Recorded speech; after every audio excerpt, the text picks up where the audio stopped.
बिस्मिल्लाहिर्रहमानिर्रहीम। अस्सलाम वालेकुम स्टूडेंट्स। अच्छा जी, लेबर कॉस्टिंग का चैप्टर हमारा चल रहा था, ठीक है। तो आपने ज़रकून लिमिटेड वाला क्वेश्चन कर लिया था, ठीक है। अच्छा, अब हम सर सीखेंगे journal entries for recording labour. हम लेबर की क्या सीखेंगे सर? Journal entries. लेबर की क्या सीखने वाले हैं? जर्नल एंट्री सीखने वाले हैं। डन बच्चों? अच्छा, अब इस लेबर की जर्नल एंट्री सीखने से पहले सबसे पहले जब इंडस्ट्री में या बिजनेस में लेबर काम करती है, उस लेबर की वेजेस कैलकुलेट कैसे करते हैं, तो सबसे पहले मैं वो बता दूं, ठीक है। अच्छा जी, सीन कुछ ये होता है। मान लें फॉर एग्जांपल आप एक जगह पे जॉब इंटरव्यू देने गए और मान लें आपकी सिलेक्शन होगी। आपकी क्या होगी? सिलेक्शन होगी। और आपकी जो सैलरी तय हुई वो 1 लाख रुपया पर मंथ हुई। सैलरी क्या तय हुई? 1 लाख रुपया तय होगी। मान लें मिस्टर ए है और उसकी एक जॉब लग गई।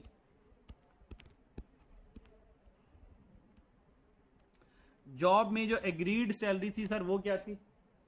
1 लाख रुपए।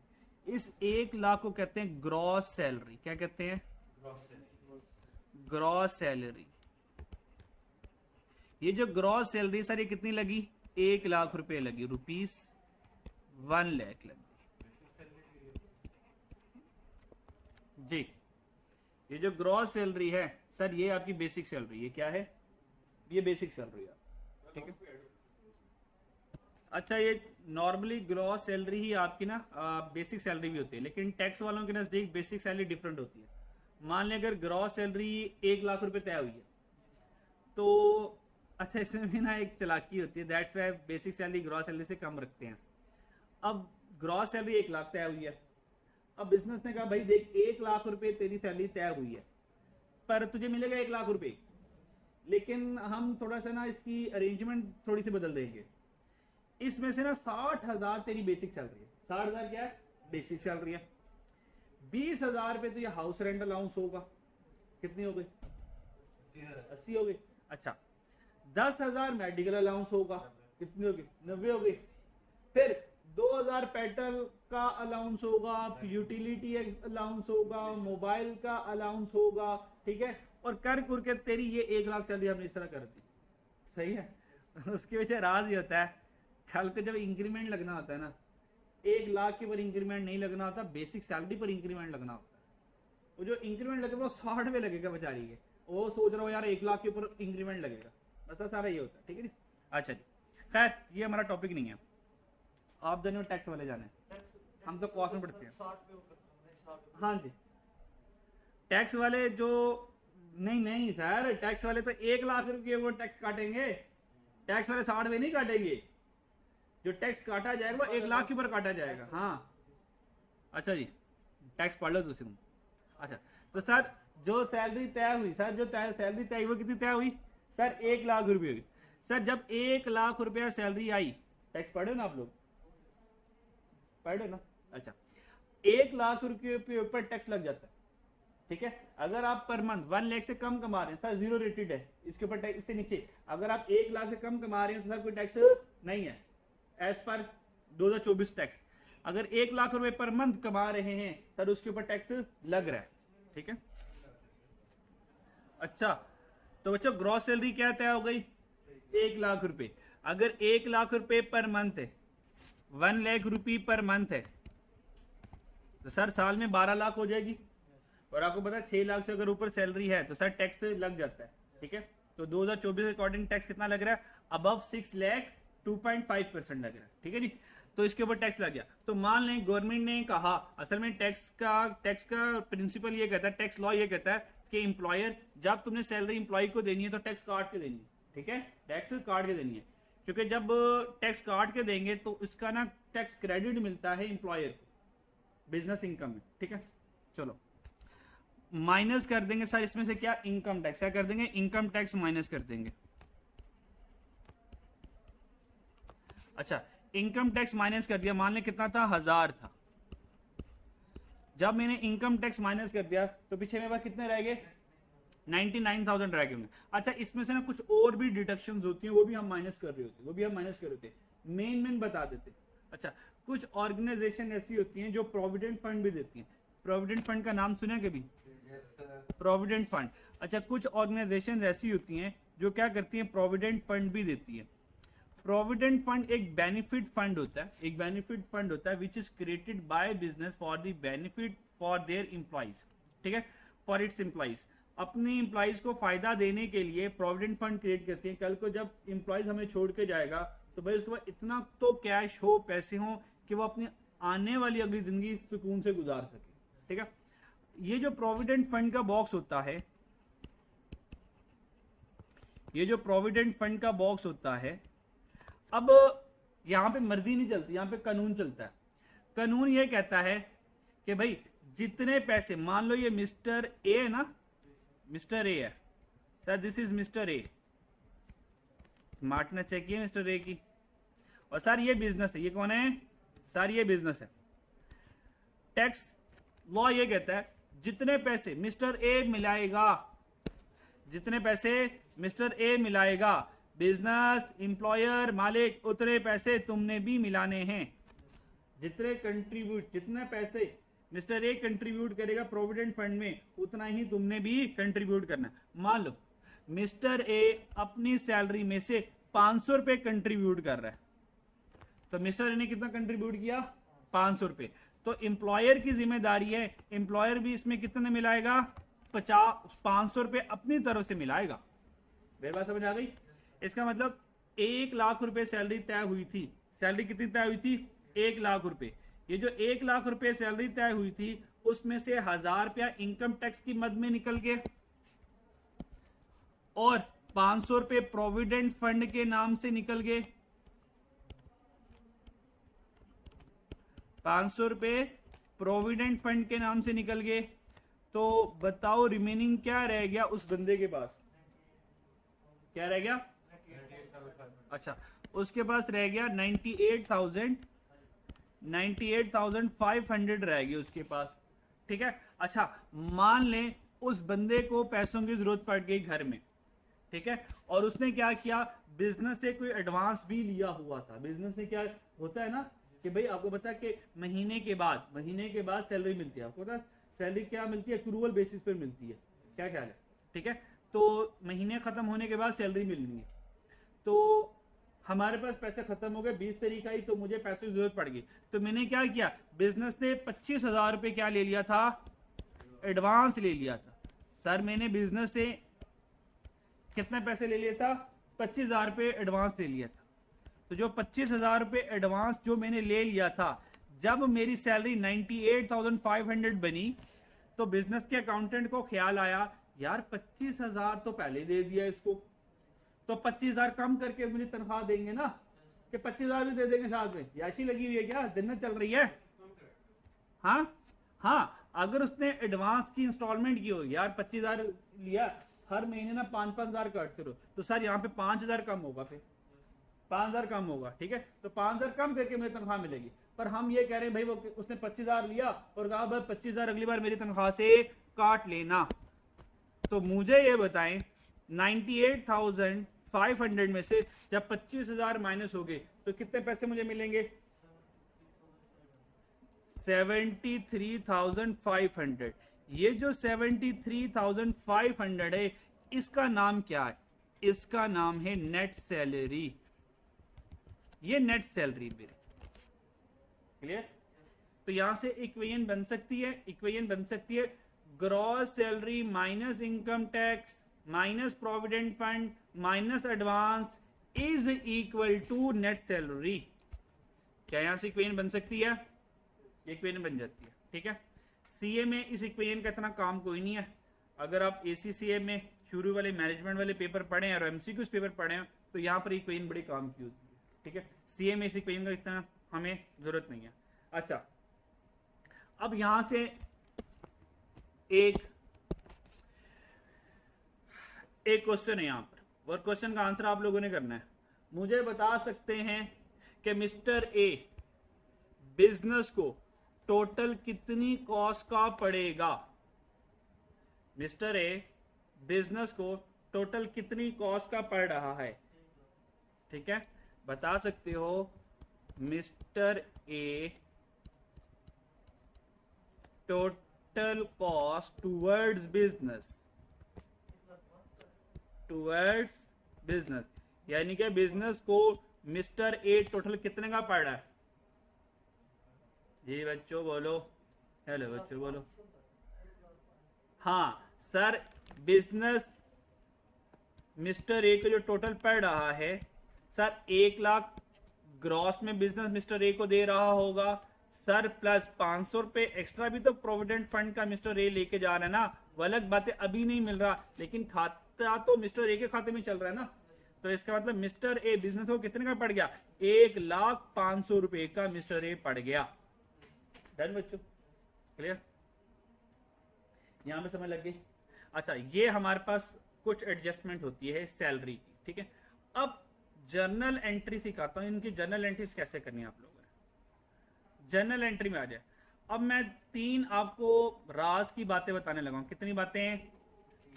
3 राज की बात। ये 3 राज की बातें अगर आप लोगों ने जान ली, अगर अभी आप लोगों ने जान ली, तो सर इन 3 राज की बातों से लेबर कॉस्टिंग की जर्नल एंट्री तो होंगी सर। इसकी बेस के ऊपर अगले 2 चैप्टर पूरे हो जाएंगे आपके, ठीक है। एक जॉब ऑर्डर कॉस्टिंग और एक sir cost flow production, cost flow in production. ये 2 चैप्टर इस 3 बातों की बेस के ऊपर आप लोगों के हो जाएंगे। वो 3 बातें हैं क्या? अच्छा जी बच्चों, 3 राज की बातें सर, ये लेबर की जर्नल एंट्रीज के बारे में। जब भी एग्जामिनर लेबर की जर्नल एंट्रीज पूछेगा तो सर आप लोगों ने 3 बातें माइंड में रखनी है। कितनी बातें माइंड में रखनी है? 3 बातें। नंबर 1 सर, नंबर 1 राज की बात ये, रिकॉर्डिंग ऑफ पेरोल। क्या करेंगे? रिकॉर्डिंग ऑफ पेरोल करेंगे। सही है बच्चों? सर पेरोल को वेजेस भी कहते हैं, पेरोल को वेजेस भी कहते हैं, सैलरी भी कहते हैं, ठीक है। अकाउंटिंग सॉफ्टवेयर की दुनिया में इस सैलरी को, वेजेस को हम क्या कहते हैं? पेरोल कहते हैं। यहां तो कोई टेंशन? तो पहली राज की बात क्या है सर? पेरोल या वेजेस को रिकॉर्ड करेंगे। सर क्या करेंगे? रिकॉर्ड करेंगे। देन रिकॉर्डिंग ऑफ पेरोल के बाद हम लिखेंगे चार्जिंग ऑफ पेरोल। क्या लिखेंगे? Charging of payroll. ये नहीं कहना पेरोल को चार्जिंग पे लगा दें सर जरा। हाँ अच्छा, चार्जिंग ऑफ पेरोल। तो सेकंड वन क्या होगा सर? चार्जिंग ऑफ पेरोल हो गया। अब मुझे बताएं, पेरोल रिकॉर्ड हो गई, पेरोल रिकॉर्ड करने का मतलब क्या? अच्छा अभी ना मैं आपको नन्ही मुन्नी छोटी छोटी एग्जांपल से, बेसिक एग्जांपल से समझा रहा हूं। रिकॉर्डिंग ऑफ पेरोल सर वही है जो आप अकाउंटिंग एंट्री करते हैं। मुझे बताया अकाउंटिंग में सर वेजेस एक्सपेंस की एंट्री क्या होती है? हाँ, यानी कि सैलरी एक्सपेंस की एंट्री क्या होगी? सैलरी। और अभी आप रिकॉर्ड कर रहे हो भाई, पे नहीं कर रहे हो। और रिकॉर्डिंग ऑफ पेरोल है, मैंने कब लिखा? पेमेंट ऑफ वेजेस है, या मुझे पेमेंट ऑफ वेजेस की एंट्री बता रहे हो? बैंक क्रेडिट हो गया। बैंक तब क्रेडिट होगा जब पेमेंट करोगे। हाँ सर, ये सर अब आए ना आप लाइन पर, ठीक है। सर अभी तो मैं रिकॉर्ड कर रहा हूं वेजेस को, तो सर एंट्री क्या होगी? सैलरी एक्सपेंस डेबिट, यानी कि वेजेस एक्सपेंस डेबिट, और सर वेजेस या सैलरी पेएबल अकाउंट क्रेडिट। ऐसी एंट्री करते हो बच्चों? हेलो बच्चों, ऐसे ही होगा। तो सर ये वाली एंट्री चलनी है, इसको कहते हैं रिकॉर्डिंग ऑफ पेरोल। तो सबसे पहले मैं पेरोल रिकॉर्ड करूंगा, यानी कि तनख्वाह देनी कितनी है? पेएबल, भाई इतनी तनख्वाह भी फ्यूचर में देनी है। क्या मेरी बात समझ आ रही है? यहां तो कोई टेंशन? चार्जिंग ऑफ पेरोल का मतलब क्या होता है? चार्जिंग ऑफ पेरोल का मतलब ये होता है, हम जानना चाहते हैं इनमें से डायरेक्ट लेबर कौन है और इनडायरेक्ट लेबर कौन है। मैं जानना चाह रहा हूं कि जो मैंने पैसे दे रहा हूं, इनमें से डायरेक्ट लेबर वाले कौन हैं और इनडायरेक्ट लेबर वाले कौन है। क्या मैं बात समझा पा रहा हूं? चार्जिंग ऑफ पेरोल का मतलब क्या? कि डायरेक्ट लेबर वाले कौन हैं और इनडायरेक्ट लेबर वाले कौन है। वाई? क्योंकि मैं ये जानना चाहता हूं कि जो डायरेक्ट लेबर है ये वर्क इन प्रोसेस का पार्ट बनते हैं, जबकि इनडायरेक्ट लेबर एफओएच यानी कि ओवरहेड का पार्ट बनते हैं। तो मुझे ये पता होना चाहिए कि वर्क इन प्रोग्रेस वाले लोग कितने हैं जो वर्क इन प्रोसेस, जो चीजों को बनाने में डायरेक्ट लेबर को कितने पैसे जा रहे हैं और इनडायरेक्ट वालों को कितने पैसे जा रहे हैं, इसको कहते हैं चार्जिंग ऑफ पेरोल। क्या रिकॉर्डिंग ऑफ पेरोल डन? क्या चार्जिंग ऑफ पेरोल डन? सबसे पहले पेरोल को क्या करेंगे? रिकॉर्ड, फिर पेरोल को चार्ज करेंगे। सब जब रिकॉर्ड हो गया, जब पता चल गया कि डायरेक्ट वालों को इतने पैसे मिलने हैं, इनडायरेक्ट वालों को इतने पैसे मिलने हैं, तो खुद बताएं तीसरे नंबर में मैं क्या लिखने वाला हूं? बोलो यार, बोलो ना। सर अब पैसे देने की बारी आ गई। अब क्या गया? Payment of payroll. अब वो जो पेरोल होगा, यानी कि जो ये जो वेजेस होंगी, अब हम क्या करेंगे? उनको पे कर देंगे। ऐसे ही है। जब मैं वेजेस पे कर दूंगा, हेलो बच्चों, जब मैं वेजेस पे कर दूंगा तो बताएं एंट्री मेरी क्या बनने वाली है? एंट्री मेरी क्या बनने वाली है? जल्दी जल्दी बताओ, मारना खाना मेरे से। हाँ हाँ, बहुत ही निकम्मी एंट्री है। पता नहीं आप लोगों का R1 कैसे पास हो गया। मैं तो मानता ही नहीं, मेरी किताबों में R1 कोई नहीं पास हुआ। सर जब पेमेंट की बारी हुई, सर ये जो पेबल क्रिएट किया था सर, ये खत्म करोगे नलाइको? माशाल्लाह माशाल्लाह, R1 पास करके बैठे हैं बच्चों। अच्छा जी, तो सर ये जो पेबल क्रिएट किया था सर, लाइबिलिटी जो क्रिएट की थी सर, लाइबिलिटी खत्म करूंगा ना जब मैंने पेमेंट कर दी। आप भी ये सोच रहे थे जो बाकी सोच रहे थे? कोई बात नहीं, होता रहता है सर। सर देखिए, आपका कोई सब्जेक्ट पक्का हो या ना पक्का हो, ठीक है सर, अकाउंटिंग आपकी पक्की होनी चाहिए। अकाउंटिंग तो सर आपकी रगों में दौड़नी चाहिए, क्योंकि अकाउंटेंट के पास कुछ नहीं होता सिवाय अकाउंटिंग के, ठीक है। और अगर उसके पास अकाउंटिंग भी नहीं है तो फिर वो चार्टर्ड अकाउंटेंट ही नहीं है। क्या ख्याल है सर? ऑडिटिंग के लिए भी तो आपको अकाउंटिंग चाहिए ना। वो अलग बात है कि ऑडिटिंग फिर फाइनल लेवल के ऊपर आप बस एज एन सिलेक्ट कर लोगे एज एन प्रोफेशन, लेकिन थ्रू आउट जो सीए कंप्लीट करना है सर, उसके लिए अकाउंटिंग आनी चाहिए आपको, वरना फाइनल वाली अकाउंटिंग आपको उड़ा उड़ा के मारेगी। अच्छा चलो खैर, अब ये कर लेते हैं हम। अच्छा जी, तो वेजेस पेएबल क्या हो जाएगा सर? डेबिट कर देंगे। और सर क्योंकि हमने पेमेंट कर दी और मान लें पेमेंट थ्रू बैंक करेंगे तो बैंक हमारा क्या हो जाएगा? क्रेडिट हो जाएगा। बस ये हमने 3 एंट्रीज करनी। डन बच्चों? अब ये तीनों entry as per financial statement मैंने करवाई हैं। अब इनको कॉस्ट की दुनिया में कैसे रिकॉर्ड करते वो बताने लगा। डन बच्चों? देखो, जब 1 लाख रुपए देने हैं, 1 लाख रुपए देने हैं, तो अब मैं इसको रिकॉर्ड करूंगा, क्योंकि मुझे तो देने हैं ना, वो दूंगा महीने के बाद में, महीने के एंड में दूंगा ना, तो तब तक 1 महीने तक तो पेबल ही रहेगा। तो जब महीना एंड हो गया तो ठीक है, उसको पेमेंट कर दूंगा। ठीक है, डन। अब मैं इसको करवा रहा हूं तरतीब से। डन, तरतीब से करवा रहा हूं। नंबर 1 एंट्री हम सर करने वाले हैं।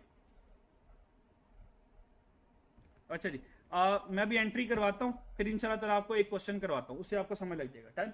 अच्छा, सबसे पहले एंट्री, ये एंट्री हर बार नजर नहीं आएगी। जो पहली बार एंट्री करने वाले बच्चों, ये हर बार नजर आने वाली नहीं है, क्योंकि अगर तो लेबर ने एडवांस लिया है तो ठीक है सर, नहीं लिया तो फिर ये एंट्री स्किप हो जाएगी।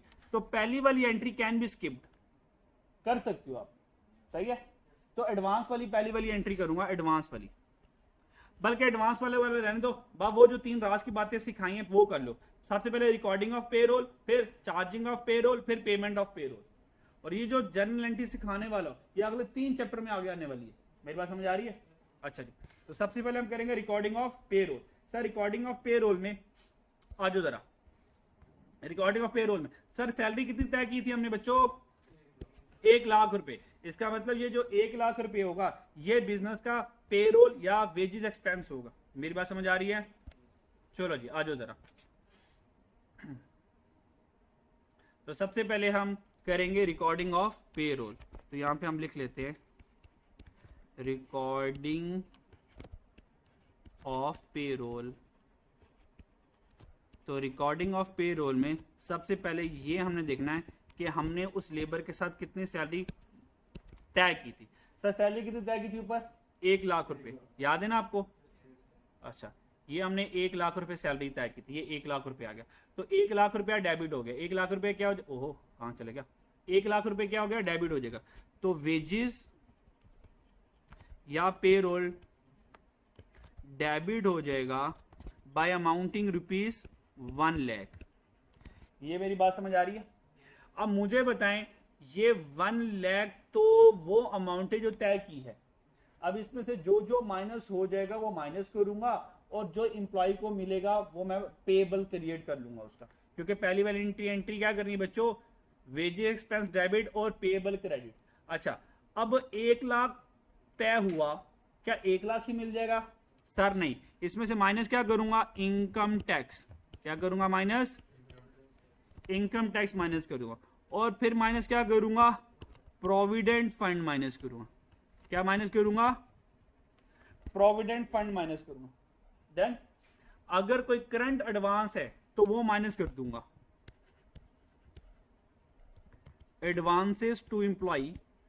अगर एम्प्लॉय को कोई एडवांस दिया है वो सारा कुछ माइनस कर दो। तो 1 लाख में से इनकम टैक्स कितना था मेरा बच्चों, हेलो बच्चों, 1000 इनकम टैक्स था, 500 प्रोविडेंट फंड था, 25,000 एडवांस था। डन, चलो जी यहां पर आ जाओ।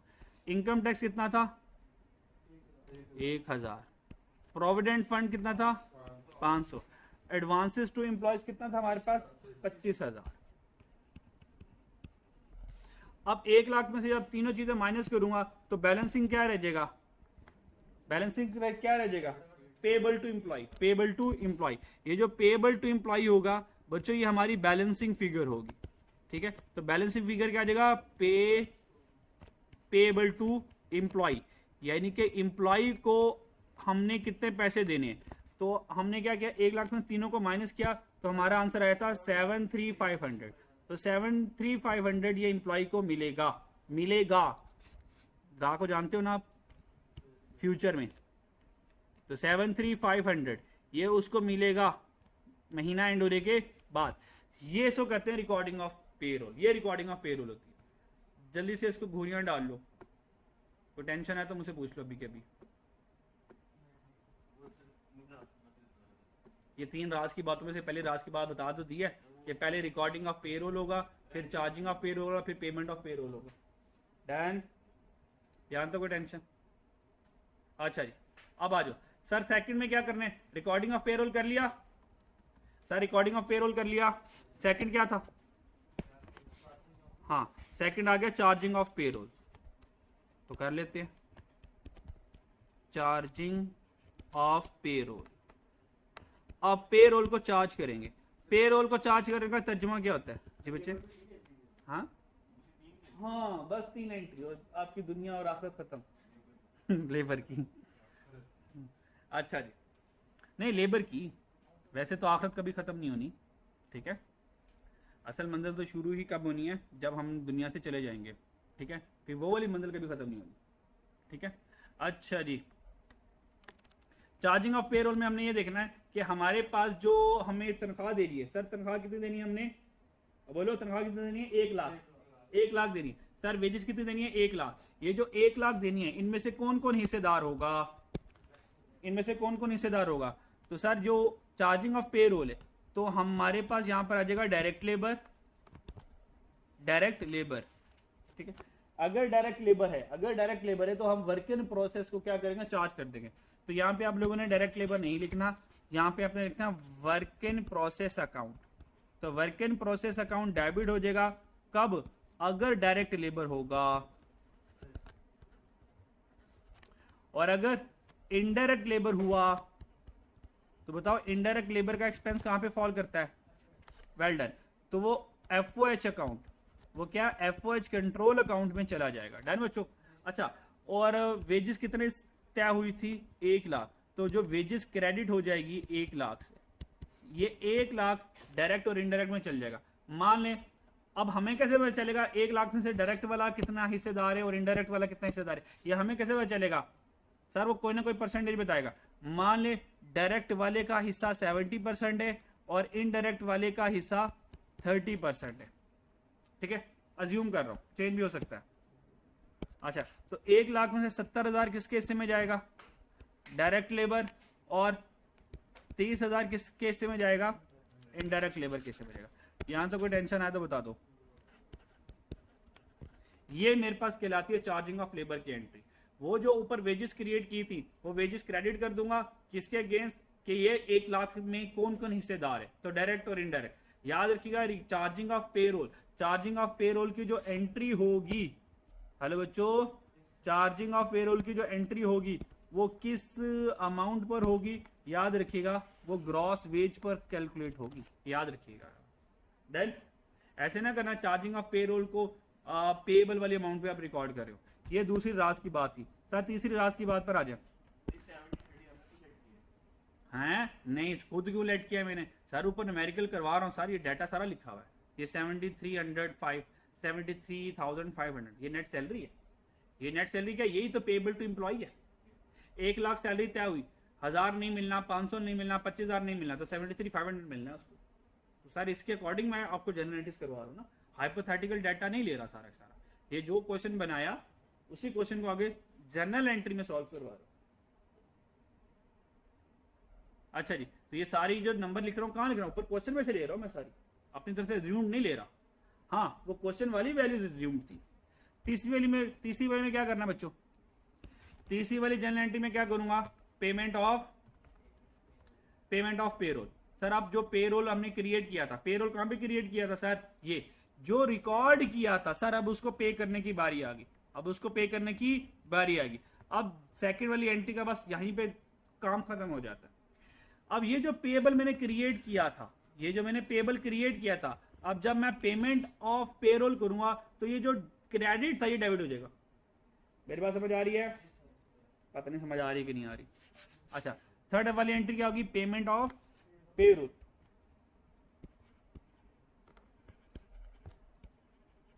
पेमेंट ऑफ पेरोल, अब हम पेरोल की पेमेंट करेंगे जनाब। जब मैं पेरोल की पेमेंट करूंगा बच्चों, क्या करूंगा, पेरोल की पेमेंट करने वाला हूं। अब पेरोल की पेमेंट में देखना हमने क्या क्या पेमेंट करनी है, let's see. Payment of payroll में जो हमने ऊपर लाइबिलिटीज क्रिएट की हुई थी, अब उनको पे करने का वक्त आ गया। अच्छा मुझे ये बताएं, सबसे पहले इनकम टैक्स के बारे में सोचते हैं। ये इनकम टैक्स हमारे पास रहेगा या गवर्नमेंट के पास जाएगा, इसका मतलब ये पेएबल है, ये पेएबल है। तो जब मैं पेमेंट करूंगा तो सर इनकम टैक्स जो मैंने पेएबल क्रिएट किया, ये भी मेरा इनकम टैक्स पेएबल चल रहा है अभी, ठीक है। ये किसको पेएबल होगा, ये हिडन है टू गवर्नमेंट, ठीक है। तो जब मैंने पेमेंट की बारी आई तो इनकम टैक्स 1000 रुपये मैंने क्या कर दिए, पे कर दिए, क्या कर दिए, पे कर दिए। तो जो इनकम टैक्स आया था क्रेडिट, अब वो इनकम टैक्स क्या हो जाएगा बच्चों, डेबिट हो जाएगा। तो पहली एंट्री क्या होगी, डेबिट हो जाएगा इनकम टैक्स। अच्छा जिन जिन को क्रेडिट किया वो सारे यहाँ पे डेबिट होने वाले, क्योंकि अब पेमेंट की बारी आ गई, ठीक है। जैसे कि ऊपर मैंने आपको ये फाइनेंशियल स्टेटमेंट में एंट्री करके दिखाई थी कि जो ये पेएबल क्रिएट किया था, तो ये जो क्रेडिट था आप क्या करेंगे, सबको डेबिट कर दूंगा, और क्रेडिट क्या हो जाएगा, बैंक, क्योंकि मैं पेमेंट कर रहा हूँ। आ जाओ जरा, तो जो जो ऊपर मैंने लाइबिलिटी क्रिएट की थी सब लोगों को वापस कर दूंगा। तो पहले सबसे पहले क्या आ गया, इनकम टैक्स आ गया, इनकम टैक्स पेएबल। जो इनकम टैक्स का पेएबल क्रिएट किया था सर उसको खत्म करूंगा, तो यहाँ पर क्या कितना आ जाएगा, अमाउंटिंग ₹1000 आ जाएगा। यहाँ तक बात समझ लगती है। अच्छा फिर प्रोविडेंट फंड भी क्या था, पेएबल था। प्रोविडेंट फंड किसको पेएबल होगा सर, जो भी प्रोविडेंट फंड का इंस्टीट्यूट होगा, ये पैसे उनको भिजवाने ना डब्बे के अंदर, डब्बा मेरे पास तो नहीं है ना। प्रोविडेंट फंड का एक इंस्टीट्यूट होता है जो सारी सिक्योरिटीज को, इन्वेस्टमेंट को लुक आफ्टर करता है और आगे फर्दर इन्वेस्ट करता है। तो मैं नहीं, वो कोई और इदारा, थर्ड पार्टी है सर, उसको पैसे देने हैं कि नहीं देने। तो वो जो प्रोविडेंट फंड पेएबल होगा सर, वो भी क्या करूंगा, पे कर दूंगा।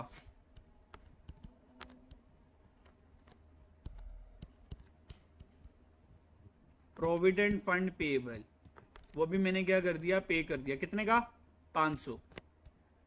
अच्छा अब यहां पर मसला ये आता है, advance to employ, advance to employ ये पेएबल नहीं था सर, ये तो पहले पे कर दिया।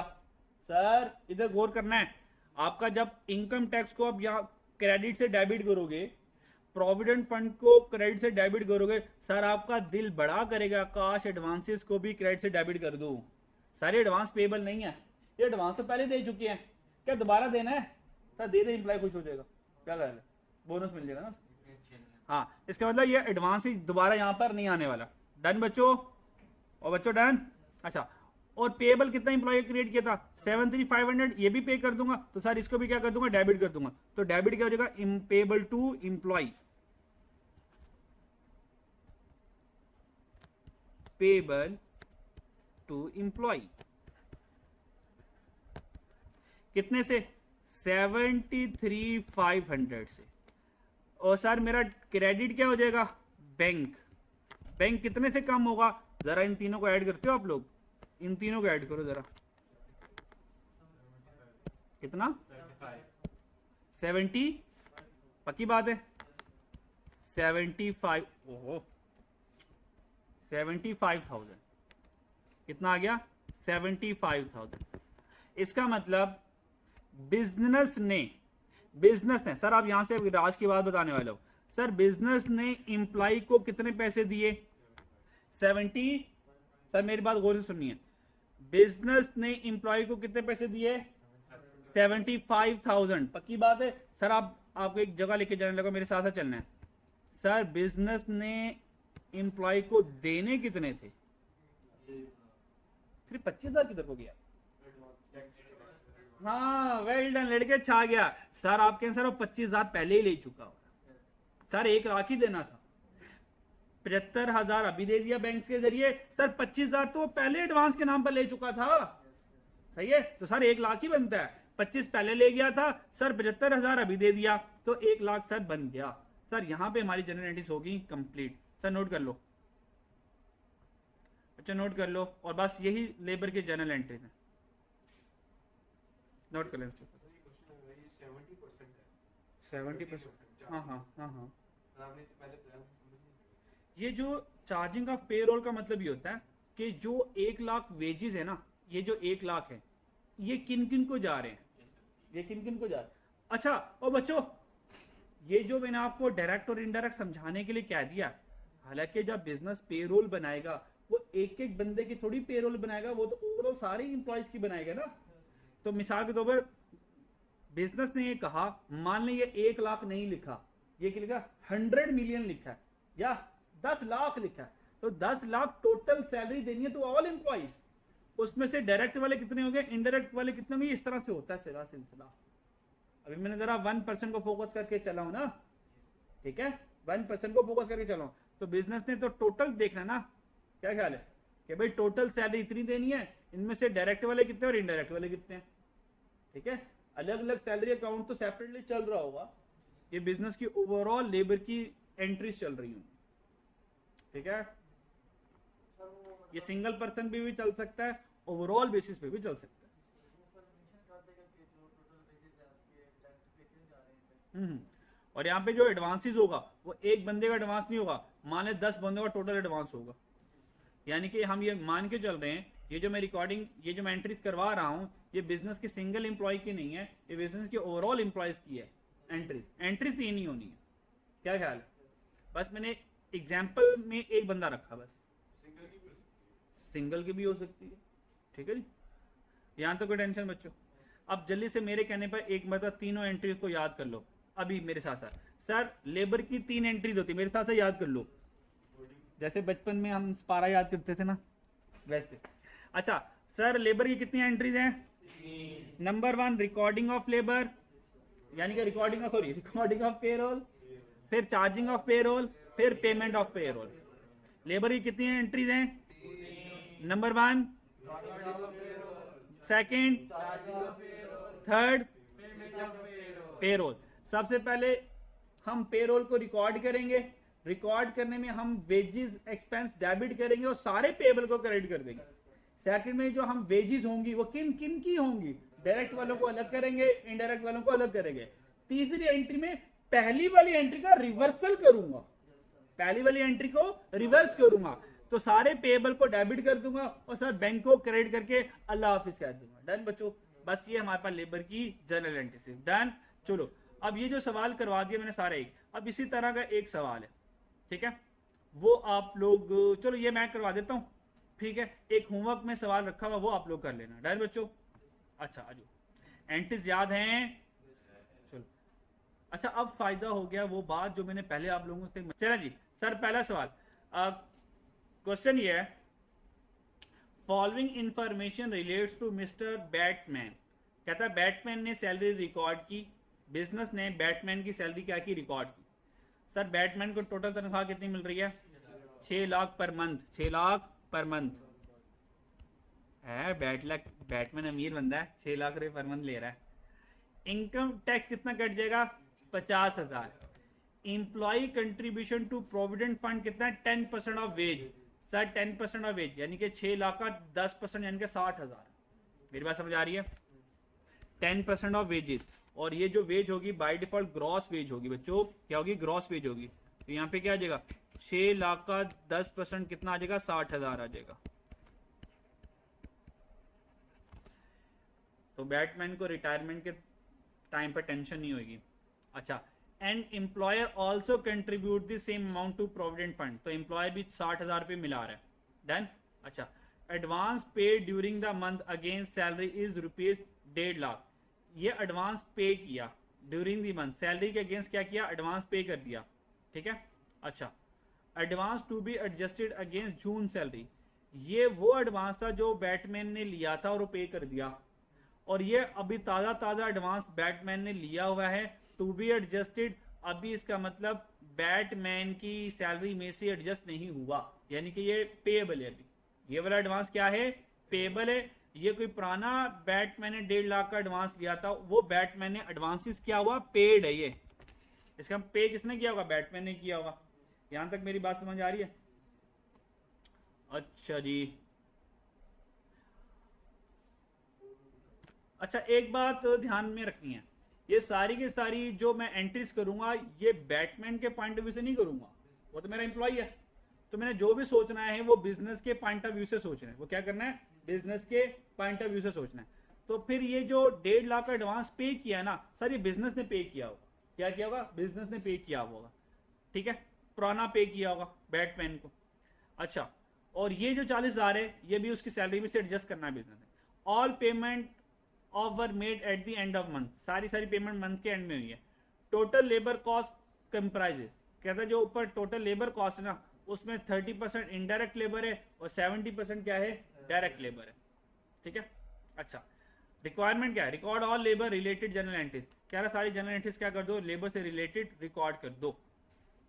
आ जाए, इसका मतलब सबसे पहले हमने 1.5 लाख का बैटमैन ने मेरे से एडवांस लिया था। कितना का एडवांस लिया था? 1.5 लाख का।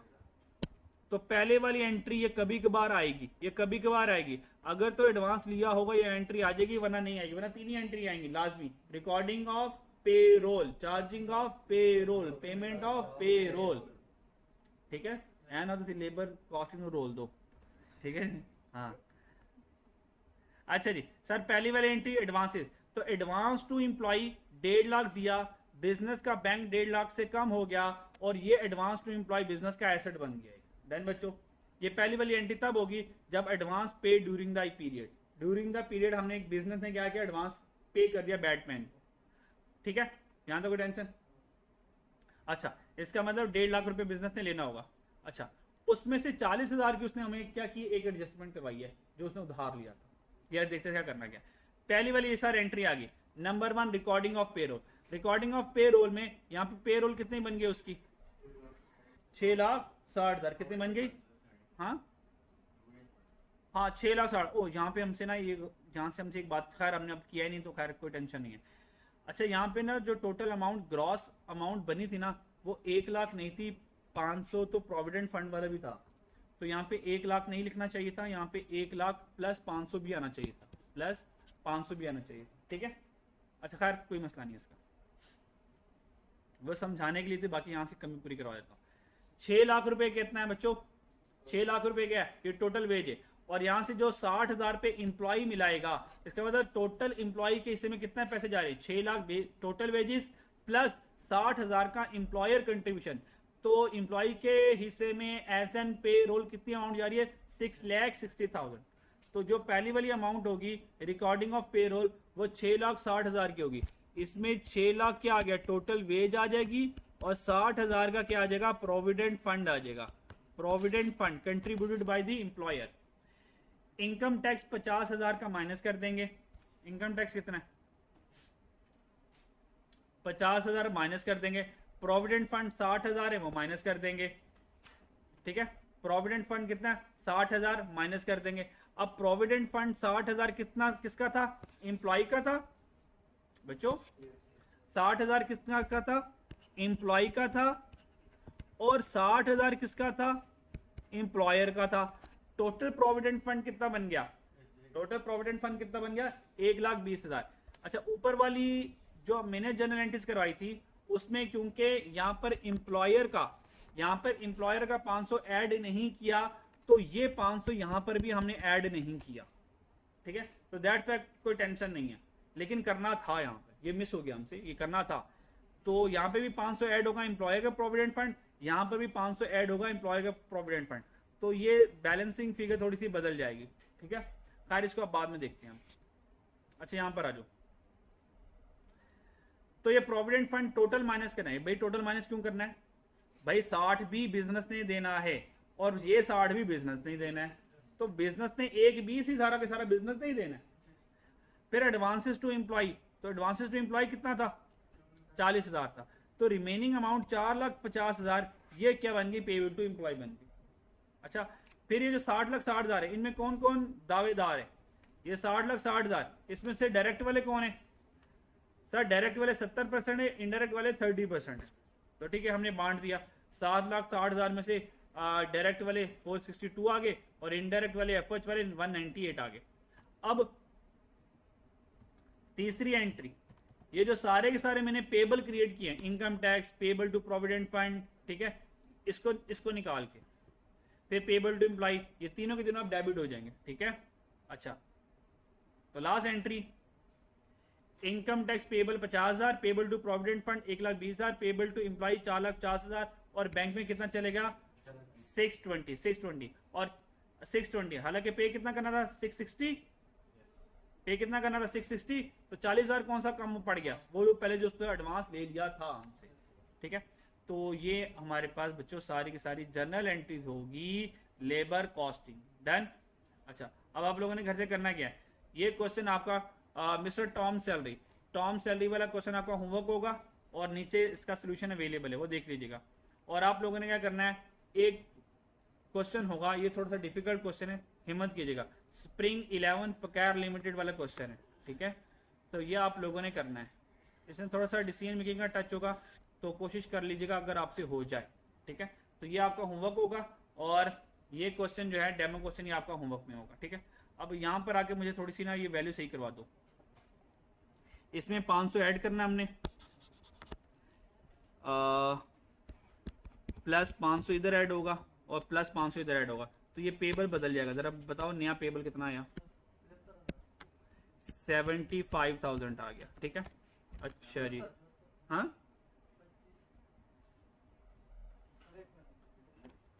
यहाँ पे रह जाएगा 73,000, ठीक है। अच्छा, और अब यहाँ पर है जो टोटल बच्चों, यार ये तो सही करवा दो, 73,500 बनता है, ये पेबल बन गया। अब सैलरी हमारी 1,00,000 रुपये नहीं है, सैलरी हमारी कितनी है 1,05,000 है, तो सैलरी हमारी बच्चों बन गई, वेजेस बनती है 1,00,500 1,05,000